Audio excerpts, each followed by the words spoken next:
Well, hello, Miss Kali. How are you today? I am awesome. And you? I cannot complain. For anyone who is trying to get into this link and has an issue, my biggest apologies. I'm not sure what is going on, but Zoom just had a bug in it.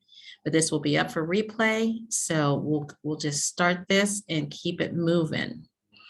So my name is Thyra Lowe. I'm the CEO and founder of RePAIRations. That's a play on word, reparations, RePAIRations. And I'm gonna just share my screen briefly with you so that you can see a little bit about what reparations is, and then we'll jump right into our event. So you may or may not know that in 2020, the Citibank did a research project to find out about Black racial gaps. And in that process, they found out that in the last 20 years alone, Black people have lost $16 trillion in lost income, lost home ownership, lost education opportunities, and most importantly, access to capital. Now that's in only a 20-year period of time. So if you would go and do the math all the way back to the end of slavery, the numbers are so astronomical. I had to figure out what it was in the quadrillions. It was really crazy. So I thought about that a lot. And I realized there could be something that we could do to change this. So I call it collective self-sufficiency. And in other words, we can wait around for the government to try to give us reparations.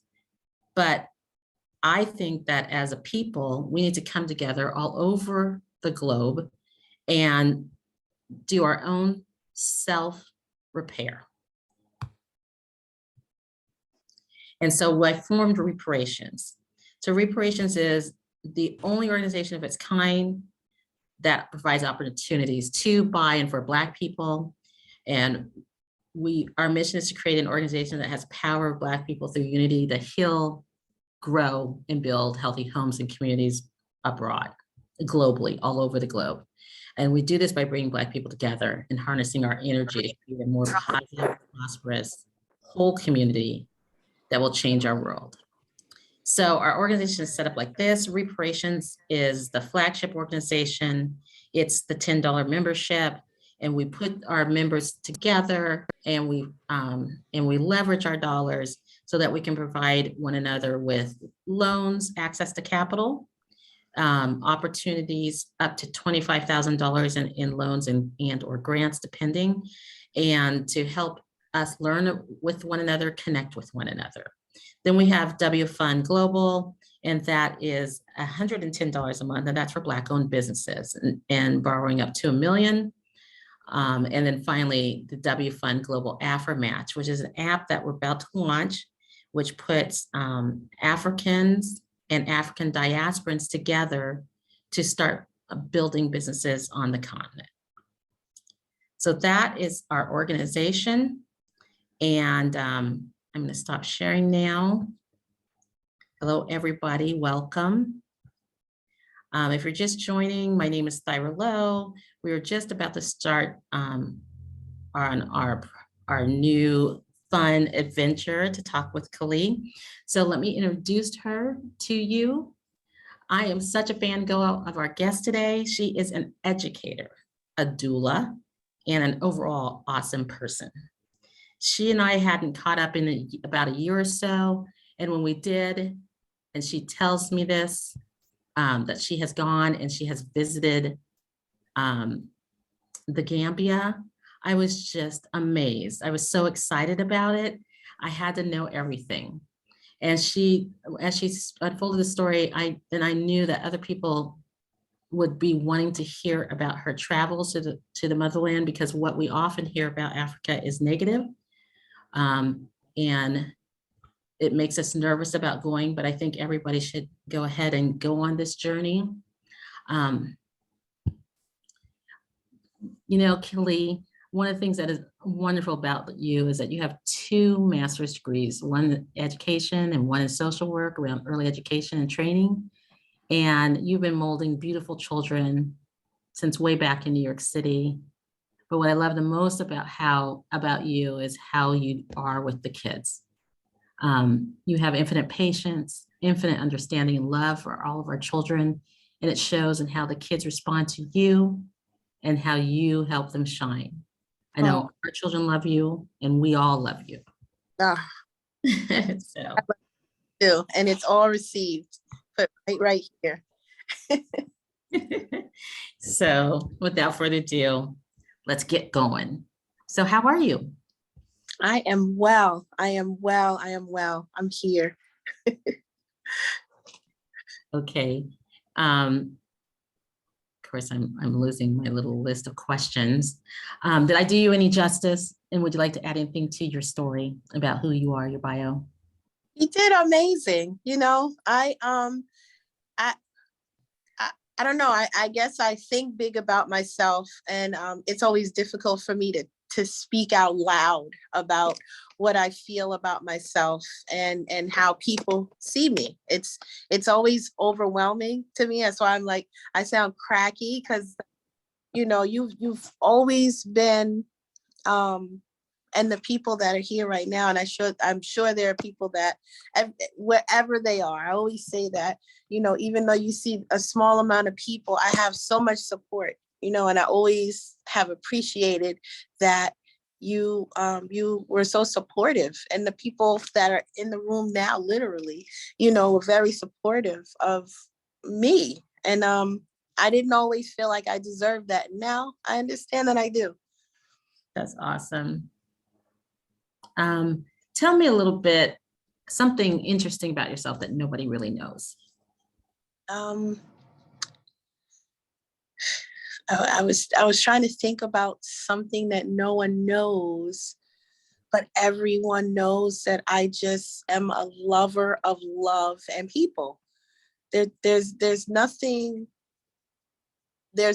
more satisfying to me than seeing people happy, seeing people healing, and seeing people enjoying the space that they're in, especially with me, because it's fun being around me.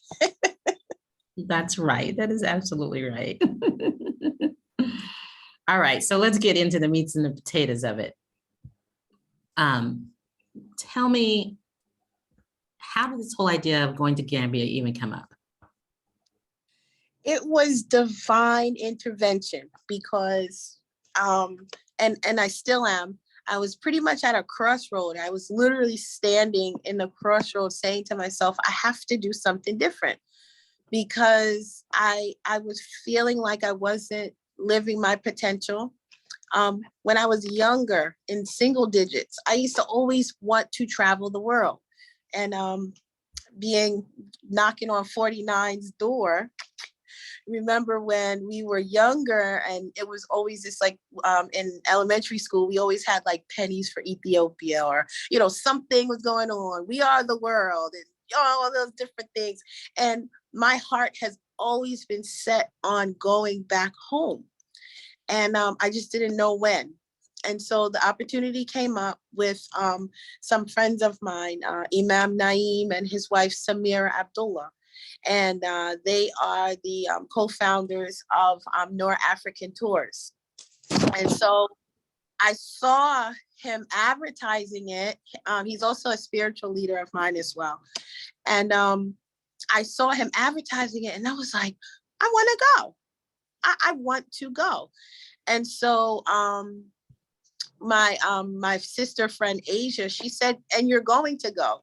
And then my daughters were like, and you're going to go. So everybody's energy, including mine, kind of connected like Wonder Twin powers.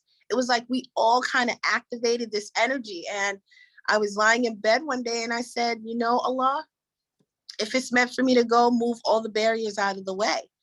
And that's exactly what happened. The money came, and I thought I didn't have it, but it was there. I paid for it in like 3 payments. And I was just ready to go. My passport, I had to renew my passport because it had to be a certain amount of years beforehand to go. And so I put it, and it came back, I think in like maybe, and I didn't expedite it because I remember the money. I don't ever anymore say I didn't have or I don't have the money. The money was just kind of there waiting. And so I didn't expedite it because the money was not in my hands at the moment. And so it came in like 2.5 weeks. It came back. That's amazing. And this isn't, what month was, what, this was last year, and We went in June. And so it came back. It was like, I put it February, like the end of February, and came like right in the beginning of March, like right, my birthday is March 9th. So it came like right in that time. And Samira was like, what, I've never seen that before. And I said, I've never seen that before either, unless you pay the expedite. Yeah. and I did not, I will be clear, I did not pay the expedite when it came. And I wasn't shocked because my goal in life, and it's been, again, I may repeat it again and again, because when I was like 6, 7, 8, no lie, one of my prayers were to make enough money. And of course, at that time, $1 million is like a lot for you, you know? Mm-hmm. So I pray every night for $1 million so I can take care of my mother, my stepfather, my family, the community, and I can travel and not have to worry about anything.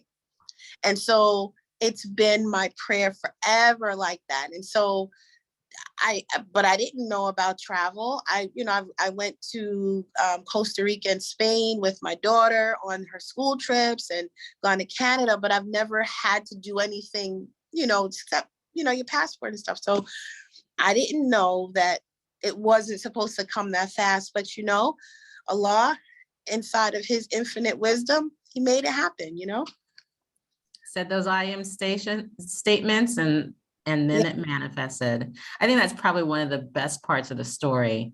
And the part about being able to get your passport that quickly, I've heard horror stories all last year about how people were trying to get their passport renewed. Everybody, of course, was ready to travel because they finally were able to go. And so that's amazing. That just says that it was divine time, divine intervention. Yeah. Yeah. So, okay. So you got all your monies together, had your passport together. Did the company do your visa application, or did you have to do that individually? Well, we did it individually, but we did it, he suggested, because Imam Naeem travels back and forth to the Gambia often, and suggested that we get it, in the Gambia, because when you get it there, you're able to have a 5-year visa, as opposed to in the States, it's different. And it was $60 in the Gambia for 5 years versus the $200 in the United States. Okay. And so I have a 5-year visa. Yeah. And I'm going to plug that for a moment. Wherever you're traveling, of course, if you're using a travel agency, they can help you navigate through that process. But if you're do-it-yourselfer and you're planning a trip, do look into the individual. There are 55 African countries. So that's hard sometimes for Americans to understand, because we have 50 states. So we think of things as states. We don't realize how large the continent is. It's massive. Literally all of the United States, all of Europe, all of China, all of India, all of Russia, all fit into the continent of Africa with extra space to spare. It is a gigantic continent. But so you'll need to talk wherever you decide you're going to go. Let's say you're going to Kenya, go to their Secretary of States and find out, if they have visa on arrival, or if you need to do the visa elsewhere, or if they even require a visa at all. Some countries do not. Tanzania is one of those. I think Senegal is another. So just check those out. All right. So got all your travel stuff together, make it to the Gambia. Now tell us, first tell me, I know you have a bit of more of a Pan-African understanding than I think most African Americans do, but what had you heard? And realizing that, you were at BIA, which is an international baccalaureate school. But what had you heard about Africa before arriving there? Well, like I said, when I was younger, it was always the children are starving or they don't have enough money or, it was just like, I thankfully I grew up in a conscious community. And so anything that I've heard of, where I've also heard that they're not so giving to American Black people. And I mean, those things I heard, but like you said, we were at BIA, we were at International Baccalaureate, and every French teacher was from Africa, and none of them had, for me, none of them, I loved them and they loved me. And so they made me want to visit Cameroon and the Ivory Coast, and they made me want to go. And so for me, I was just, my whole heart just, it couldn't perceive what everything else was. So I really used to block out those things. But prior to that, of course, you see the flies around the baby's mouths and them not eating, their distended abdomens and things like that. But I always knew that wasn't true. It wasn't true at all, because they're me, and I was, poor. You know what I mean? Because poor in finances, but when you look back, putting away the trauma, putting away everything else, we are a rich people in spirit. And I just said this last night and this morning that, Black people, we worship no matter what religion, no matter what tradition or spirituality, we worship and we feel spiritually very vibrantly and wholeheartedly. It's not like any other people. We are very wholehearted because we didn't have our own. And so because we search for our own, we are very vibrant and very colorful about who we are and what we want. So I hope I answered you in that. You did. So you get off the plane, it's warm. The Gambia is just stunningly beautiful. My goodness. Tell me, what were your first thoughts? I could not believe that I couldn't believe, first of all, we went to the Gambia and then we also went to Senegal. So I went to, even though they're together, because we already know how people divide the craziness that is the Gambia in the middle of two parts of Senegal. Yeah. They make it seem like DC and Virginia and Maryland. That's what it is. Exactly.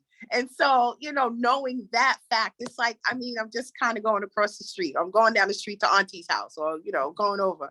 But I got off the plane and one of my pictures on Facebook, I took a picture of, because, I'm a sky junkie. I'm a sunrise, sunset junkie. I'm a beach junkie. And, the Most High gave me the most beautiful sunset ever. When I walked off, the sun it was just like, the sky was amazing. It was amazing. And it took my breath away. And I was like, I'm home. And I started, I'm a crier anyway, but I started crying and I was like, and I was talking to one of my travel companions and I was like, we're home.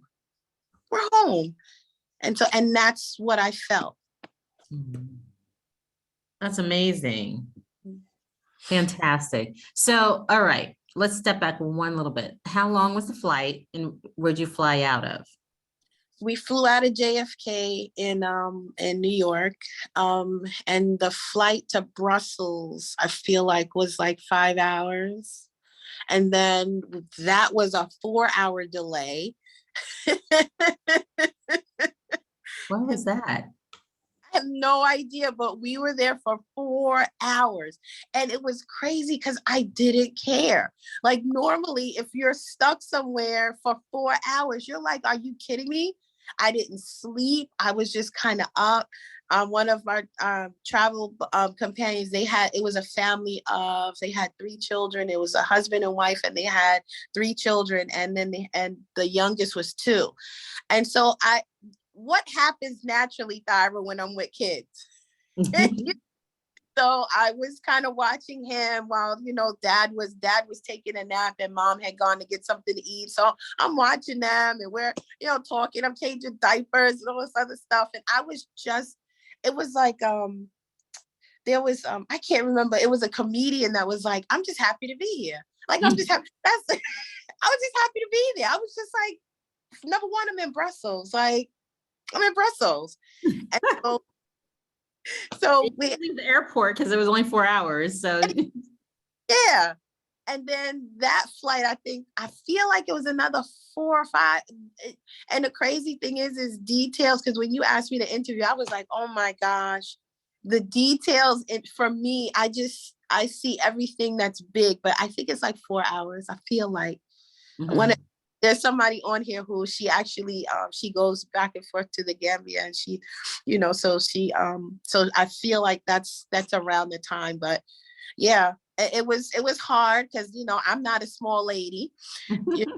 Thick thighs save lives. And so sitting on the plane for that long, and then you're sitting, and our plane was pretty full on either one of those. And so, it was taxing, but I mean, those rides it was amazing, but watching us ascend, one of the things that I love about flying is the ascension. I feel like Allah, like he connects me to him. I don't know what it is. It's just this thing, like when you're ascending and it like pushes you back into the seat. It's like every fear, every thought, every anxiety or depression, everything leaves my body during that moment. And it's just the most, it's the most surreal and most spiritual experience for me. So, I didn't really think about the time until I thought about the time, if that makes sense. So you land, you get off the plane, there's this gorgeous sunset, and now you're there. Yes. Tell me, just talk about some of the highlights for you, the people, the different cultures, the food, what your experiences were. I had slave castles, all that. Yes, my childhood friend, Sakina, she actually lives there. She's married to a Gambian man. And so she lives there. So she met us at the airport. And I hadn't seen her for years except on Facebook. And so that was exhilarating in and of itself. It was scary because I did see a huge spider, and I'm not a spider fan at all, but I was just like, what? I'm in Gambia. It's a Gambian spider. Scared out of my mind, but you stay over there. We got there and it was late. It was very late. So, because of the flight delay, but, we didn't stay in hotels. We actually stayed in an apartment, a villa, which is amazing. So in both places, in the Gambia and in Senegal, we stayed in a villa. So we had an apartment, I had a roommate, and we had our own setup, but they had the food. African Tours, they provided our breakfast and lunch, and then anything else, we wanted, we would go. It was right down the street from a corner store. It was amazing. The views were amazing. The sound of the call to prayer all the time was amazing. The food was amazing. The mangoes, when I eat mangoes now, it's nothing compared to and I got 6 mangoes for 50 Gambian dollars, which is really I forgot, it's 50 cents or something. So listen, I was eating my mangoes. I had my water, and it was just the people were amazing. They were very kind. Of course, everybody, be careful, watch your bags and stuff like that. But the people were amazing.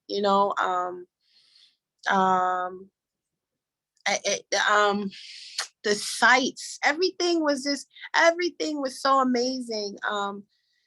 I think one of my highlights being there was when we went to the door of no return. Mhm. I mean, among so many other things, but I thought that I was gonna cry. I thought I was gonna break down. I thought, like, I just knew I was gonna be, it was gonna be a very emotional, in the sense of like, oh my gosh, like my ancestors went through it. But it wasn't. Like, I felt a sense of pride because I had made it back. Right, right.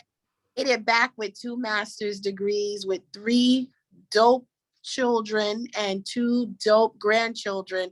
And I was able to live that promise that they made to themselves while they were enslaved. Right. We are the dream they dared to dream and realize, and never knew that they were going to realize it. Didn't get to see that day. Yes, yes. Yeah. Yeah. So we were in Banjul.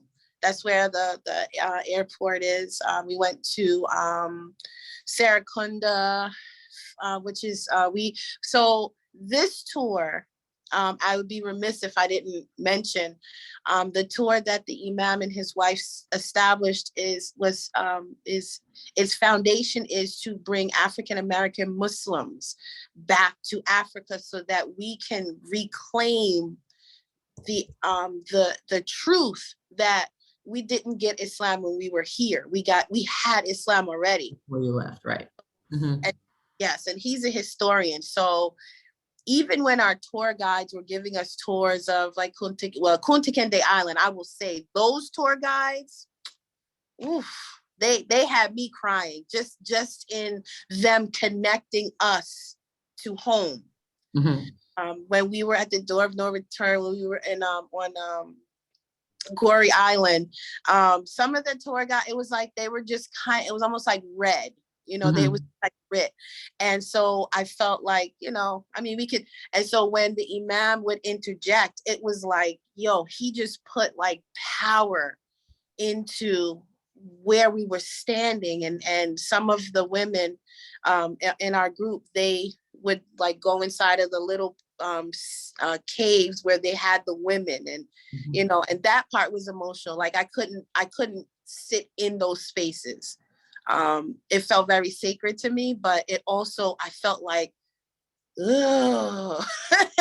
Like I felt like, oh my gosh, this is it was just, but to be able to have someone who's learned and who is conscious and who is Muslim take us on this journey that I honestly never thought that would come to life was very exhilarating.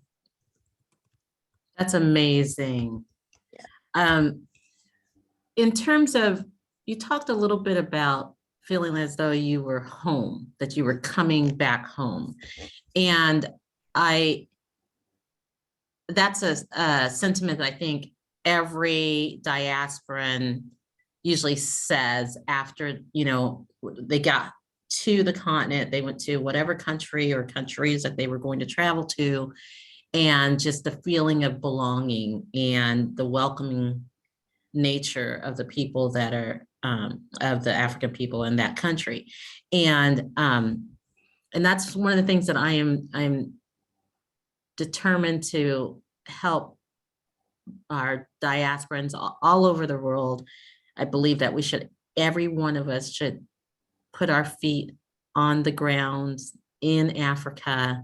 I actually think that we should all also own land here in your home country, as well as in the continent, etc. I'll save that for another moment. But yeah, home, that feeling of home. And, I don't think we don't understand that, because until you're there, I think. It's like going to your family reunion. Yes. And going, why don't I go to my family reunion every year? This is so wonderful. They're all like me. They're part of me. Like, yes. I think that's a key. And not to mention the 70,000 plus white sandy beaches. Yes. All the way around. I mean, there's so much variety. You Yes. can ski Africa, you can go to Yes. the dunes in Africa, you can do everything, you know, and it's just so breathtakingly beautiful. Like one of the stops I'll have to make is to Victoria, to the falls and other, you know, there's just so much that you can do. What would you tell Black people about prioritizing, not to mention the big exchange rate difference? So your dollar goes very, very far. Uh, Not I have as a Gambian country dollars. rule for owning land and businesses. Yeah, I thought that I didn't, when I got home, I realized that I had Gambian money and I was like, oh, wait a minute. Cause I'm thinking, you know, and my thing always is when I go anywhere, I don't want to buy something that's replicated by someone else and then our people have to sell it, or the people of that country have to sell it because it's coming from somewhere else. So I always try and get things that I see people making, or Mhm. you know what I'm saying? So my money definitely went a long way. I will say this, it was so we're on the tour. We met some very prominent people. And my picture, you know, I pretty much, so what happened was, as I was doing my journaling, the imam and his wife came to me and they said, can you like be the videographer and like, cause like you really are doing it, because I was just like, okay, so I became the videographer. I became the experience for everybody on the other side of the water. And I mean, it was just amazing. And I would tell us that gentrification is not just happening here, it's happening over there too. Oh yeah. And I was watching other people benefiting from our soil again. Right. And that's something that I wasn't going to say it here, but I will just briefly. Africa is our future. It's set to double, and by 2030, it'll be 2.5 billion people. And it's the youngest place on the planet, whereas the rest of the world is aging out. Africa is young, vibrant, technically savvy. It holds a third of all of the resources remaining on this planet, and they seem to be getting more and more every day. I see a headline of, oh, found this other important mineral Well, or that's resource. they took the main thing away and now it's being replenished, you know, they Exactly. away from there. And so Allah was like, okay, well, you're taking stuff away, well, let me give it back. But the thing is that sometimes we don't see our value, and I'm speaking directly to myself. We don't see our value, and so we just kind of let those things go. It's like in Baltimore when those houses were like $1. We Mhm. didn't really jump on that. I don't think a lot of people really jumped No. on it. I know that's a whole different story, but we didn't see the value in $1 and then fixing that house up. And then now, because now this new thing, Airbnb and all these things, man, we would have had so much, but the woulda, coulda, shouldas go out the window. And Mhm. there is gentrification going on there. So while I was there, my last day there, shout out to Ali Cisse. He saw, and he was one of the people who was hosting us at the villa, and he said, "So what do you want to do? Like, he said, you look like you want to do something." And I said, "I want to open a school. I want to open a school here. I want to open a Quran school, and I Mhm. want an English school." And he said, "Okay, you want me to take you around to see the private schools and the public schools?" And I said, "Sure." Looking at the schools, the same thing over there. The private schools, the kids had a swimming pool. They had this and that and They have a that. full-on campus. Yeah. And then the public schools, they have like this little place for them to play football, aka soccer, and they had, you know, those little things that they had, and those children made it work. Some of them walked from, I mean, you know, it's like our grandparents. I walked 50 miles. They were walking to school, you know, and so that's one of my. I've been kind of quiet about it because, you know, sometimes when you speak it out loud, there's those energies, but you know, of course I'm sharing because I feel like reparations is so needed. It is Yeah. so needed. Your organization is needed. And so sharing that, I feel like we have to bring our knowing so that they'll have our knowing and we can have their knowing because they're just, I love Gambian people. When I was in Senegal, I mean, Senegal is beautiful. Like we went to Medina Bay, which is, it's like a very sacred place for Muslims too. A beautiful masjid. They did the, it's called dhikr, which is a remembrance of God. And it just sounded like the wind. They were just saying God's names and they were saying the name of Prophet Muhammad, peace be upon him. And it just sounded like wind and the ocean. It was so like, it was beautiful. And, you know, so I was just, but Senegal, it was very city like, you Yeah. know, Yeah. You in Dakar? yes, yeah, Yeah. we were. So it's like city. And then when I kept saying to myself, I want to go home, thinking about Gambia though. Like I love the people of Senegal. And again, it's the same, but I like my whole heart was like, I can't wait until these couple of days are over. I'm going to soak this in and love on everything here. But when I get back to my house in the Gambia, I'm going to be so happy. Yes, there you go, right? And so beautiful, just the topography, the everything about it. I'm going to stop right here and I'm going to open it up for anyone that has any questions. Please unmute yourself, introduce yourself, and ask your question if you have any. And while you're getting ready to do that, I'm going to say this about you, when you mentioned gentrification, it's true. Like one of the things we're slipping on this game. You know, the Lebanese, the Chinese, the Europeans, the Turks, the Arabs have all been and are on the continent spending big money. The foreign investment in various African countries are massive. We don't understand that whole new big New York-sized cities are coming up from scratch. We don't get that. We don't understand that about ourselves. I was trying to get Dr. Harris in, but I think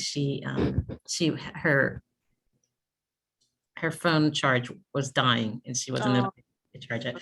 But anyway, yeah, I think we need to, my mission is to get Black people around the diaspora to understand that it's now time to go home. Addis Ababa, that is in Ethiopia, the capital, is this amazing modern city. Nairobi in Kenya, Accra in Ghana, and not just Accra, but Kumasi as well. Dakar in Senegal. You can go on and on. Dar es Salaam in Tanzania, and Luanda in Angola, and all these massive cities. Of course, South Africa has huge cities, and I haven't done justice to all the other countries in between that we're not talking about, like Sierra Leone and Cote d'Ivoire and Democratic Republic of Congo and Rwanda. Rwanda's like Black people Disneyland. Like it literally is like the most pristine, stunningly beautiful opportunities all around to start businesses. I mean, we have to think bigger. We have to be smarter about this and have to understand who we are and remember who we are. Because if you want to be the next Home Depot, or you want to be the next Rite Aid, like we need to be thinking that big and bigger, right? Yeah. And I'm not saying, and we also need to be thinking of it sustainably and renewably. Like we can't continue what's been done, you know, white supremacy has run this planet for the last 100 years. Yes. And in that time, we've depleted the majority of the resources on this planet. So that's not a sustainable path. Consumerism isn't a sustainable path. So we have to do things that are different. We have to do things differently. We have to think differently. You know, we, in America in particular, it's very much a either or situation. it has to be this or this. It has to be black or white. It has to be green or purple. You know, like it has to be yes or no. Like, Yeah. no, there is a middle path, right? And that's, you know, options 3 through 1 zillion. And we can think about government differently. We can think about, like, you know, majority versus consensus. We're seeing in several places, even in our country, like I think Maine had it, and there was another state that was doing ranked choice voting as well. And that's consensus, Bill. That's consensus, which is different than majority rule. And that's something that many of our ancient Africans, they use consensus as their tool to come to understanding. And so we have to be able to see things so very differently that we can create, we speak it and then create something different. And I think that Black people have a very specific role. You know, at the time that we were enslaved, you know, Americas were verdant. Like it was just like Africa. You throw a seed on the ground, come back in a few weeks, you're gonna see it bud, break through. Like there's something about our connection to nature that we've lost, by the way, in recent years, that we need to reconnect with. And that was, go ahead. oh, sorry. No.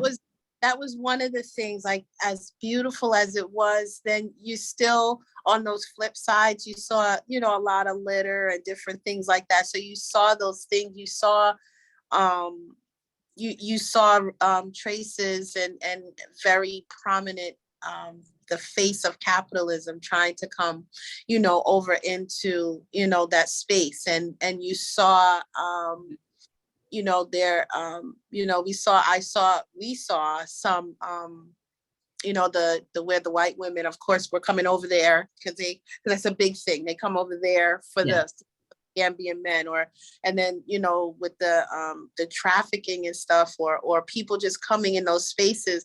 And so, you know, the experience was so much more than that, but it also let me know that, you know, we still have a long way to go as people. You know, as people, we still have a long way to go. And I felt that, and I keep mentioning, you know, the Imam, because his vision was to do, like, we were his Virgin tour. So we were the first tour in his tour company. Wow. And so we experienced anything that you could experience. Our when we were on our way to synagogue, once we got off the ferry, we were in a van. The van broke down for 4 hours. So we were on the side of the road in an old gas station with bugs that are as big as my head. That bathroom for 4 hours before we got to our destination, which was a beautiful villa down the street from a mosque, listening to the call of prayer and everything. But that, you know, his idea is to, like you said, to get us there so that we can reclaim what is ours. It is inherently ours. And to not just visualize, but actualize that promise. That a lot of us, I think conscious people, I don't use the woke thing. I think conscious people made a promise to their ancestors. And because I know my great grandfather, I know who he was. Jack Rogers was an ex-slave. And so my promise was, even if it's not spoken, to make sure that I come back and I secure what's ours. And even if it's because while I was there, I have a group text with my girls, and I group text them and I said, how would you guys feel if I lived half in America and half there? All of them said, it's time for you to live for you, mommy. All of them, like they, you know, so, you know, I'm grateful. You know, I'm very grateful, you know, for this experience. Like you said, the beaches, just meditating on the beaches where, you know, I don't know, it was such an amazing experience. The food was so clean. Even like I said, you still see, capitalism and things like that going on, but it was just knowing that I know that I have to go back, and hopefully, I'll say, I'm gonna speak out loud and proud. In June, I'm supposed to go back. Right. I have some work to do. I have There some you work. go. But it's not work when when it's your passion, right? Yes, yes. And yeah, I have. I feel that I felt the same calling. And I think really all humans got this message and from the Most High. And I think and have been getting this message pretty, and I mean every human on this planet has been getting this message from the Most High for the last at least 5 or 10 years, but in earnest in the last couple of years. Because one of the things I think is amazing is I found, this whole business came to me in a dream, by the way. Mhm. And then the dream said, oh, and by the way, you're going to move to Africa. You're going to move your whole family. Like, huh? But when it's that clear, you got to do it, right? There was like, okay, but I think we all are getting that message, and how we view the world is how we interpret the world or interpret the message. So if you're negative leaning, you're seeing it from a negative perspective. If you're positive leaning, you're seeing it from a positive perspective. And I think the positives are winning. I see it all over the place. Just the breaking out of this us or them mentality, and just the creativity that's coming. I'm looking forward to, we're in our last little bits and pieces, have the house up for sale, ready to roll. Mhm. And I too have experienced we've experienced amazing synchronicities. We've experienced just everything coming together all at the right time. Like, we didn't know back when we enrolled Sabina at an IB school that her and Lucas really almost their entire experience in school, except for the last year, has been with African teachers. So they're going to have zero cultural issues going to live in Accra, that's there. Just other things, I don't even, the only time I panic anymore is just because it's muscle memory, not because I believe it anymore. Like you said, you didn't sweat it. You're like, I made a decision. The money's coming. The Yeah. passport's coming. I just have to remind myself all the time, like, this is done. You've worked tirelessly for almost 2 years on this, and it is ready to be birthed, and it is time to go. Let's do this. And that's fantastic. Well, what last words do you have to say to the diaspora about traveling to Africa? And then the $1 million question, will you move there? So I say everybody needs to go. At least once in their lifetime, they need to go, period. I haven't, and my kids know, my daughter's on here, I have not felt home since I came back. And the only thing that holds me here are them, to be honest. That's the only that's my hold. And they're like, why? Don't make it. It's not us. That on us. Follow your dream. That's my hold. And I have not felt like I'm moving through jobs and just kind of not feel. I just said to my daughter the other day, I was like, I don't even know what I want to do here anymore. I don't know. Once you have that call from the Most High, and then it's time to go, like they don't make it real. It's just a hot seat. You have to go. Like everything you try to sit down to get comfortable that used to be comfortable ain't comfortable no more. Like you're like, and then the food don't taste the same. Nothing is the same until you fulfill that destiny or whatever you want to call it, that dream, and then I just started seeing things differently. Like, I got a lot of pushback from my family, not excited about it. I got a lot of pushback from friends, also Yes. not excited about it. Like there's all, but at some point to thine own self be true. We are here to learn lessons. We are here to experience a journey. We are Yeah. spiritual beings living a physical experience. And so we have to follow our heart. And in Yeah. the process, find joy, Yeah. peace, freedom, Yeah. love, all of that. And I Yeah. finally realized my best thing I can do is go and be useful, abundant, Mhm.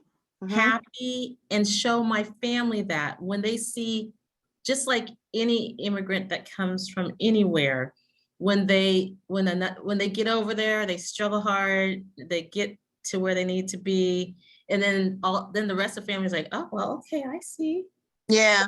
I'll That's what, come visit you first. And then all of a sudden, you got a whole branch of your family living there, So I just, I'm, I am passionate and committed to opening the doors of opportunity for all Black people of all income levels to have an opportunity to put their feet on the ground.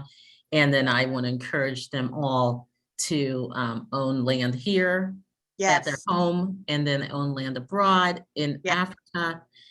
In many instances, home ownership is out of reach for so many of Black people around the planet, but it's not out of reach on the continent. Mm. You can build a dream home for not a lot of US dollars. Right. If you make that your priority and your commitment, you can get that done. Yeah. Um, Yeah, I would do quick. One of the people on here, Salama, she was very pivotal, because I was like, oh my gosh, and she was like, nope. She was like helping me like figure things out because again, she travels to her husband is from the Gambia, and so, there's a support there. They're definitely having a support in the country that you want to go to on both this side and the other side is important because now I have people over there I talk to almost every day, at least once a week, like we talk or, and it's just like, yeah, I miss home, but having that reach, and then also having the reach there so that when you're thinking about buying property or doing transactions there, businesses and things, knowing what you should do, the ins and outs, because you have, just like you have here, you have the scammers over there. Where I had someone, the one who took me around to look at the schools, he said, sometimes it's people, they have they'll sell you a house, but it's not even their land really.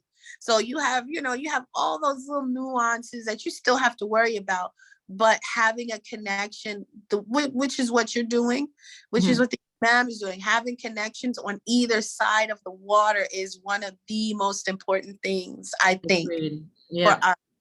Yeah. And that'd be true no matter what. Like if you are Yes. coming in the opposite direction and you're moving to America, it's true that we have a lot of our infrastructure in place that can make it easy in some ways to start businesses, and in other ways it's not as easy because there's so much regulation. But either way, you're probably not gonna be in business long if you don't have an accountant, an attorney, and other, a really good commercial realtor, if you're doing a brick and mortar business, and all this other stuff, you're going to still have to protect your intellectual property. You're still going to need to do all these things that doesn't change. Africa isn't it's magical in some ways, but it's not a magical place. Like you have to follow the rules and they're different.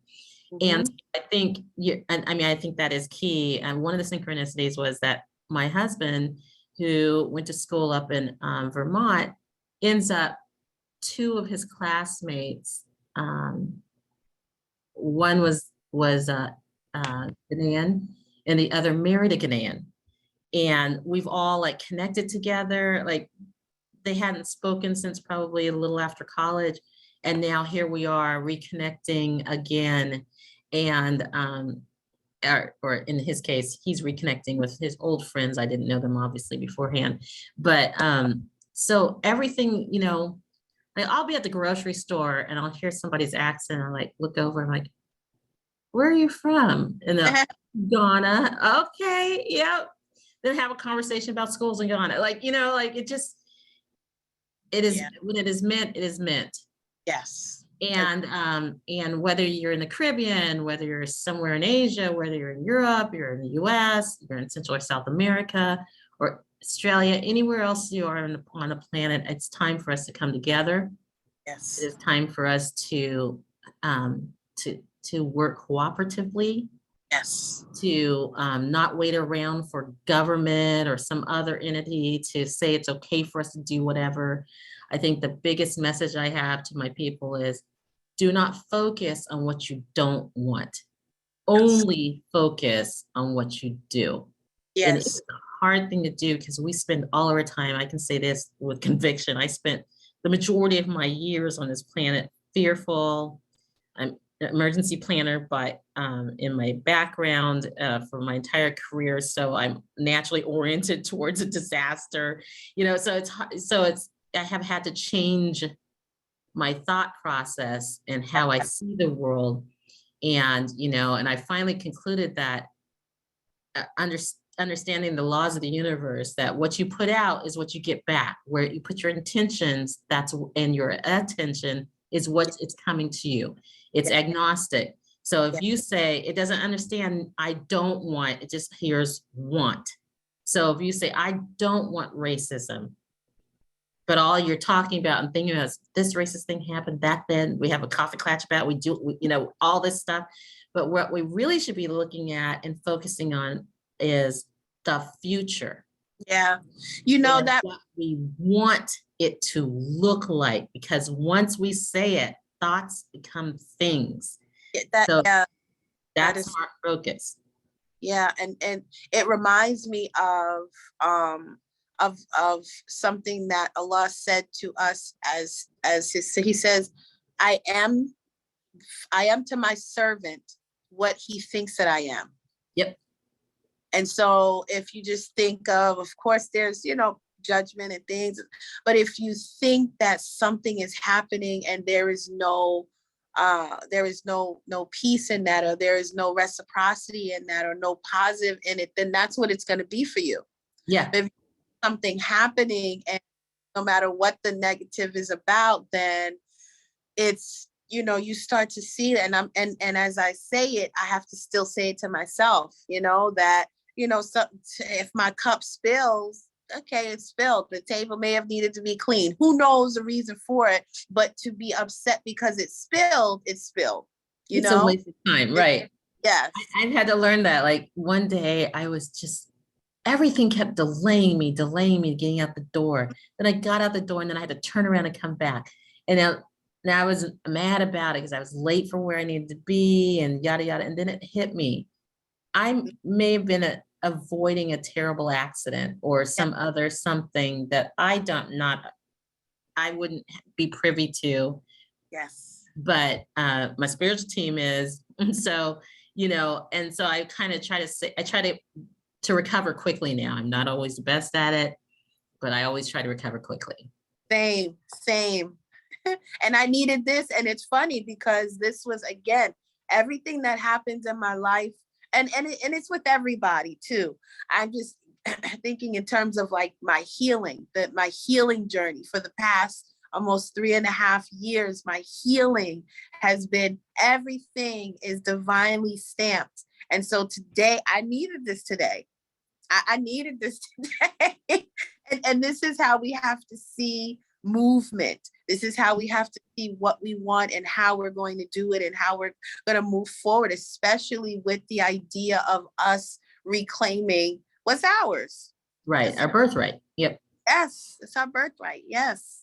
And I would just say that when we heal ourselves, and it is ours to do, right? There's nobody else that can come in and heal us and say, you're magically okay.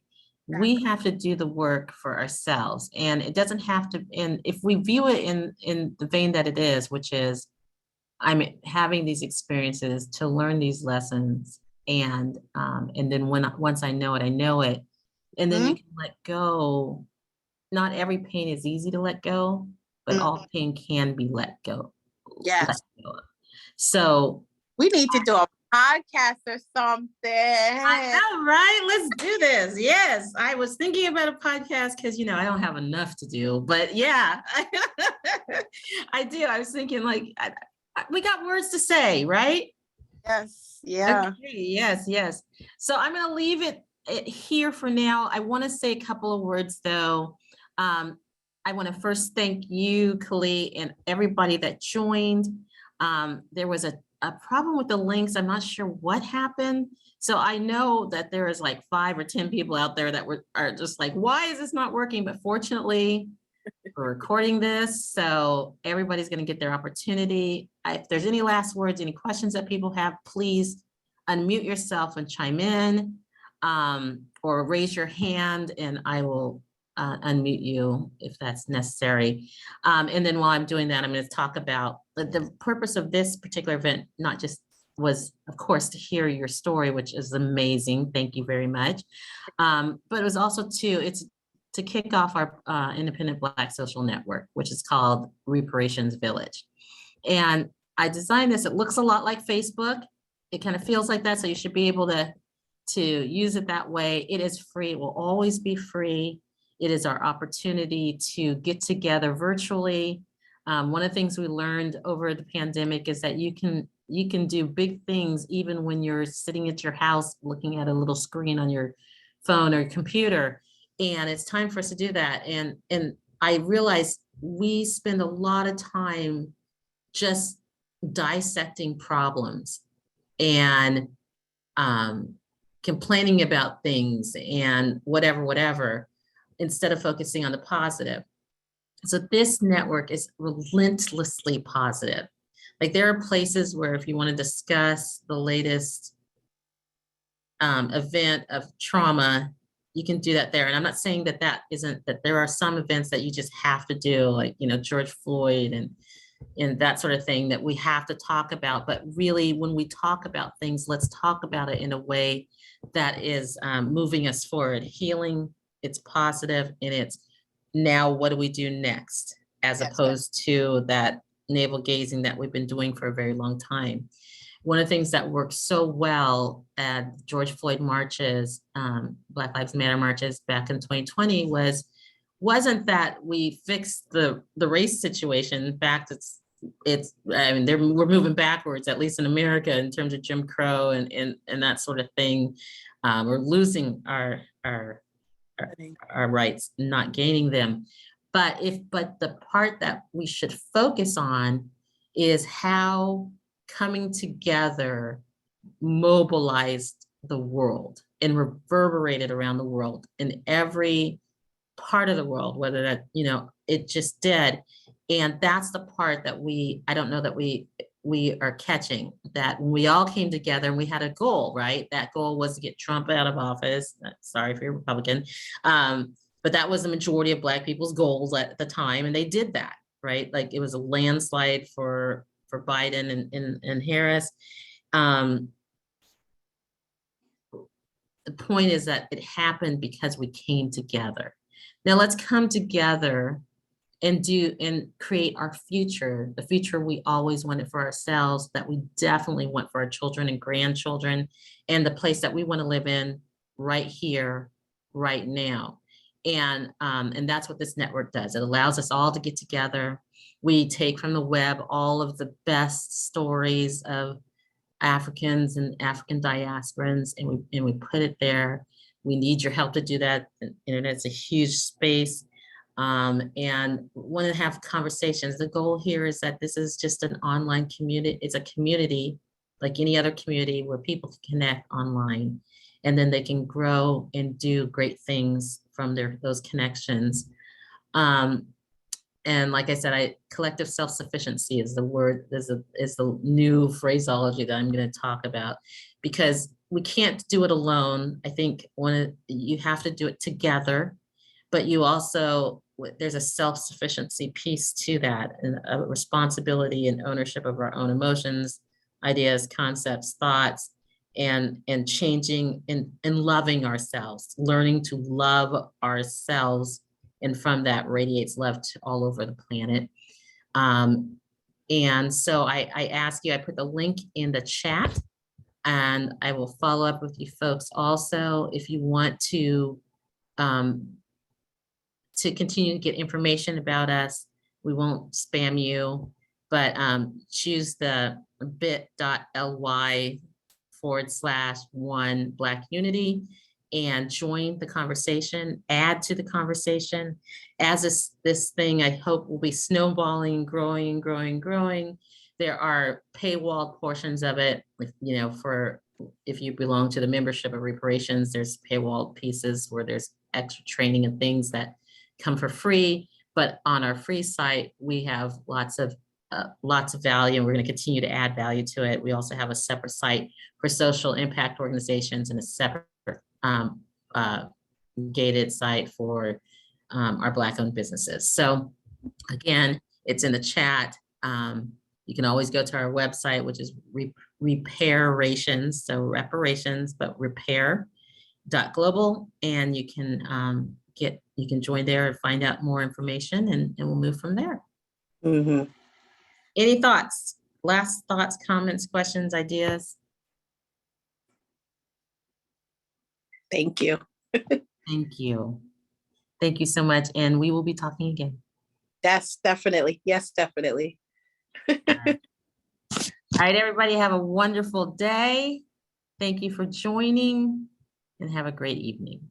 You too. All right.